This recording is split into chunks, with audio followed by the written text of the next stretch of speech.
Essentia ఫార్మాలో ఆ safety మేనేజర్ని పిలిపించాం. Safety manager మానేసి 7 నెలలు అయింది. సెకండ్ లైన్లో ఉన్న సేఫ్టీ మేనేజర్ని ఫ్రంట్ లైన్లో పెట్టి 7 నెలలుగా నడిపిస్తున్నారు. అతనికి ఏంటయ్యా నువ్వు చదువుకున్నావు అంటే డిప్లొమా. ఒక డిప్లొమా చేసిన వ్యక్తిని తీసుకొచ్చి ఈ సేఫ్టీ మేనేజర్ కింద అంతమంది ప్రాణాలని అంతమంది ఫ్యాక్టరీని అప్పచెప్పావంటే ఎవరి జీవితాలతో ఆడుకుంటున్నట్టు? ఇలాంటి క్వశ్చన్స్ అని అడుగుతామని ఈ రోజు వరకు ఎసెన్షియా ఫార్మాకు సంబంధించిన ఎవరైతే హెడ్స్ ఉన్నారో ఈ రోజు వరకు మనం ట్రేస్ అవుట్ అవ్వట్లేదు. అంటే అలాగని చెప్పి వదిలేస్తాం అనుకుంటున్నారా? డెఫినెట్గా కేసు కూడా ఫైల్ చేశాం, దొరుకుతారు. వాళ్ళకి కంపల్సరీ పని చేయాల్సిన అవసరం ఉంది. ఈరోజు మేము మళ్ళీ హెచ్చరిస్తున్నాం ఇండస్ట్రీ అందరికీ. ఇమీడియట్గా మేము కూడా మీటింగ్ పెడతాం. మీటింగ్ పెట్టే టైంకి వాళ్ళు కంపల్సరీగా ఆన్ పేపర్ కాదండి, మాకు చూపించాల్సింది ఆన్ పేపర్ మీద మేము ఎంత సేఫ్టీ మెజర్స్ యూజ్ చేస్తున్నాము, ఇన్ని కిట్లు పెడుతున్నామంటే టిక్ పెట్టుకుని సంతకం పెట్టే ప్రభుత్వాలు కాదు ఇవి.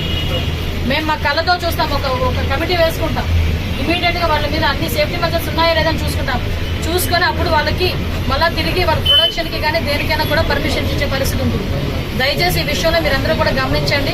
ఎవరైతే నలుగురు అక్కడ ప్రాణాలతో కొట్టుమిట్టాడుతున్నారో వాళ్ళని మన ప్రాణాలతో తిరిగి చూడాలని మాత్రం మనస్ఫూర్తిగా కోరుకుంటున్నా, దేవుని కూడా కోరుకుంటున్నా.